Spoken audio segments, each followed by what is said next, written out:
Okay, so here we are talking about castes, roles, and goals. First, the Hindu caste system. Big controversy, right? This appears at first glance to be nothing but a classist, maybe even racist, segregated system with a little religion mixed in, or a lot of religion mixed in. That can be both fair and unfair. Fair because even Hindus have criticized it, and many people, including Mahatma Gandhi, uh, have really sought to reform the thing. Not fair because there's a lot more to it than that can have a little wisdom to it, even for us today. Okay, so we're going to get into this. First of all, where does this come from? Well, if you remember the uh, Aryan, which has nothing to do with Nazis, Aryan invaders from the north who invaded the Indus Valley and took it over, conquered it, and became the rulers. Eventually, they took all these different sort of tribal village religions, gods and goddesses, and so forth, and molded it all into one and called it Hinduism. What was Hinduism?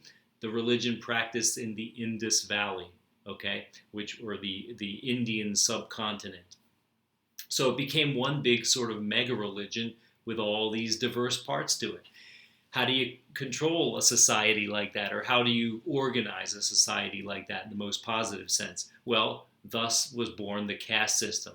So, according to the religious side of it, and deep within some of their most ancient scriptures, uh, the Rig Veda and so forth, is this idea of caste, that a god had different parts to him, and the head equaled the priests or the most spiritual part, and the arms equaled this, and so on and so forth. The feet were the lowest, and so forth. So we get this business of different levels or castes, as you see here.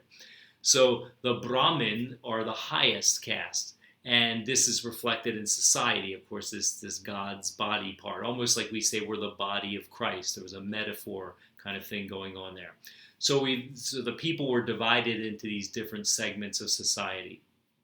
The Brahmin were the priests, not to be confused with Brahman, okay, which is this overall oneness of reality, and even Brahma, which we'll see later, is the Hindu creator god. Okay, so Brahmin are the priests. The Kshatriya are the warriors or the administrators. In other words, those who govern and those who fight for the society.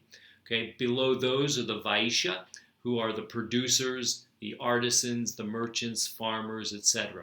So those who were that sort of working class, those who worked with their hands. So you might almost see these, below the priests as like white collar and blue collar workers kind of thing.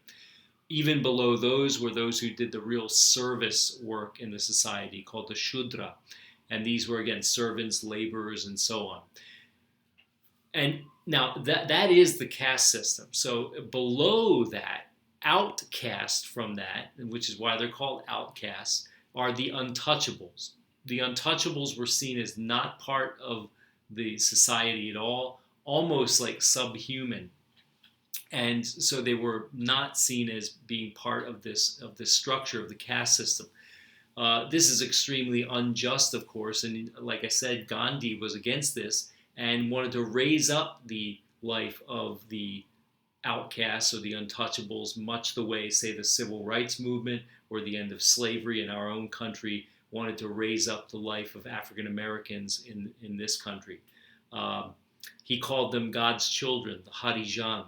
Okay, so the caste system, a lot there. When we're dealing with some of our own issues in America in terms of racial justice and injustice, all these things come close to home because we're going to see a lot of sort of prejudice. You can't move out of your caste. You must be in your caste, marry in your caste, not go below your caste, and this sort of thing. So there's a lot to be talked about there, and we will, okay? But basically, there's this positive idea of if according to Dharma, right, that my duty, my ethical duty, if I do what I should do, or if I do what I do in my caste, this is best. So if I find myself born into a caste of laborers, I should labor. and not have envy for the rich, the powerful, etc. Let that be, right? Live a simple life, live a good life, do what I do in this life, and let the rest take care of itself in the next reincarnation. Okay? Now, this is great if you're at the top enjoying the high life and saying, isn't this nice how society's structured? Not so much when you're suffering injustice and so forth.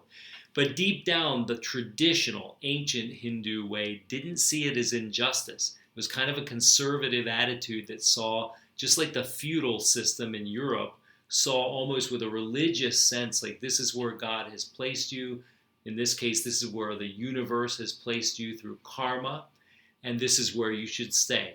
And you should be a good person in this particular level of society and move up, hopefully, in the next life. Okay, so this is a little bit a glimpse into the caste system. We'll get more into it as we discuss.